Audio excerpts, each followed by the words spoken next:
नमस्ते जी, मेरा नाम देवेंद्र है। मैं मूलतः कानपुर से हूँ, बट अभी बैंगलोर में आईटी कंपनी में कार्यरत हूँ। बचपन से हम लोग आर्य समाज पद्धति से जुड़े हुए थे और स्वामी दयानंद सरस्वती के जो भी कार्य रहे हैं वो हमेशा से आकर्षित करते रहे। यहाँ जब मैं पहली बार आया नौलखा में, तो वास्तव में लगा कि ये एक ऐसी जगह है जो मन में बहुत सारे प्रश्न उठते हैं आजकल की युवा पीढ़ी में, और उसमें जो एक सामंजस्य चाहिए हमें अपने वैदिक सिद्धांतों के साथ, उसका पूरा समागम यहाँ पर है। मैं सबसे निवेदन करूँगा कि अपनी नई पीढ़ी को, बच्चों को, बड़ों को एक बार या एक बार से ज़्यादा यहाँ जरूर आए। वो समझे हमारी संस्कृति क्या है, हमारा रूट क्या है, हमारे बेस क्या है, ताकि हम उसको आने वाले समय के साथ जोड़ सकें। जो हम पाश्चात्य की तरफ झुकाव करते हैं वो सारी चीज़ें हमारे पास ऑलरेडी हैं, लेकिन उसको इन्फॉर्मेशन शायद पॉलिटिकली ब्रिटिश टाइम से लेकर के डिफरेंट गवर्नमेंट की तरफ से बहुत सारा डिस्ट्रॉय किया गया है। लेकिन हमारे सही इन्फॉर्मेशन, सही रूट को सही तरीके से समझने के लिए ये बहुत अच्छी जगह है।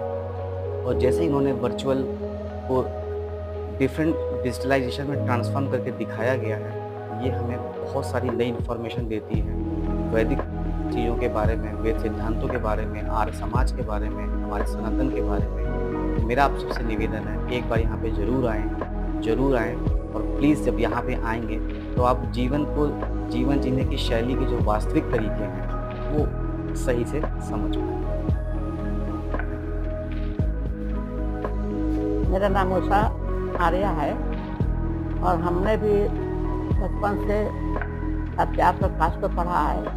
हम सारे भाई बहन गुरुकुल के पढ़े हुए हैं, इसलिए हम यहाँ की संस्कृति से पूर्ण तरह से वाकिफ हैं। यहाँ पे आकर के हमको एक लगता है कि नया जीवन दान, नई स्मृतियाँ जो हमारे अंदर काफ़ी अंतराल से खो चुकी थी, पुनः जागृत हो गई हैं। और इस परिवार को समझने के लिए इस नौलखा महल में घुसने के बाद में लगा कि मतलब हम इस स्वर्ग में आ गए हैं।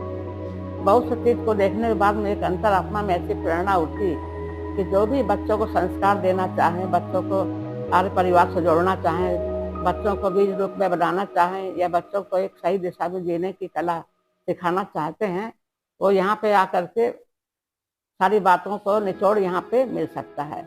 दयानंद जी ने हमको जीने का जो राह बताया है उस पर चले बिना हमारा कल्याण नहीं होने वाला है।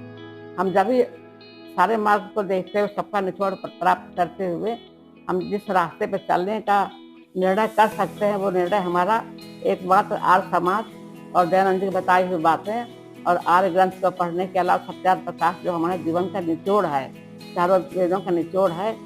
हर व्यक्ति यदि उसको एक बार जितनी बार पढ़ेगा, नई प्रेरणा के साथ पढ़ेगा, नई प्रेरणा उसके अंदर जागृत होगी, नए विचारों से ओतप्रोत होगा और यही हमारे विचार उथल पुथल करके हमारे सही दिशा को दर्शाने में मार्गदर्शित करेंगे। सबसे मेरा निवेदन है कि जो भी व्यक्ति आर्य समाज से जुड़ना चाहते हैं या नहीं चाहते हैं, एक बार आ करके यहाँ पर देखने मात्र से ही मतलब वो चीज़ें नई खुराक जो आत्मिक खुराक होती है, आध्यात्मिक खुराक होती है, जीवन जीने की कला होती है, उसके अंदर एक बार ये भाव अवश्य प्रेरित करेंगे और उत्साह से भरेंगे। और एक नई दिशा में जाने का मतलब है कि हमें समाज के प्रति उद्धार करना और समाज के प्रति कर्तव्यों को निभाना। माता पिता गुरु आचार्य जैसे कहा गया, माता निर्माता भवती यत्र नार्यस्तु पूज्यन्ते रमन्ते तत्र देवता। तो जब नारी ही सशक्त रहेगी तो हमारा भारत और अच्छे से होगा। नई युवा पीढ़ी में एक नया प्रेरणा स्रोत मिलेगा, उनको एक स्वयं स्वावलंबन जीने का एक अपनी नई दिशा मिलेगी, वो अपने ऊपर हर निर्णय को लेने में सक्षम हो जाएंगे। इस प्रकार से हमें अपनी बातों को रखते हुए बहुत ही अत्यंत ही भाव विभोर पूर्वक हमें लग रहा है कि इस पद्धति को अपनाना नई समाज की युवा पीढ़ी के लिए या किसी भी समाज, किसी भी धर्म ग्रंथ, किसी में मतलब देश का हो, किसी भी जाति का हो, किसी परंपरा का हो, किसी भी चीज़ को मानने वाला हो, हमारा जो बीज रूप में कहीं भी यदि वही व्यक्ति यहाँ पे आ सकता है जिसके अंदर कुछ बीज रूप में पौधा बनने की क्षमता है, होता हर एक में है। किंतु यह है कि साथ साथ में हमें जब उसका सन्मार्ग मिलता है, सत्संग मिलता है, भाव मिलते हैं, संगत मिलती है, तभी हम उस मार्ग पे अग्रसर हो सकते हैं। इतना ही कहने के अनुसार हम बाकी अपनी बातों को विराम देते हैं। और बहुत अच्छा लगा, हृदय से अच्छा लगा। ये बगिया हमेशा फुलवारी हरी भरी बनी रहे, इसकी हमेशा दिनों दिन उन्नति होवे। आने वाले भी काफ़ी अच्छे मन से इसको स्वीकार करें। एक नए भारत का निर्माण होवे, एक नए समाज का निर्माण होवे, एक नया भारत हमारा फिर पुराने भारत की ओर से मतलब जोड़ते हुए नई बातों को देखते हुए भी जो समानता या असमानता जो थी वो फिर पुराने विचारों से ओतप्रोत हो जाए, बस यही मेरा कहना है। धन्यवाद जी।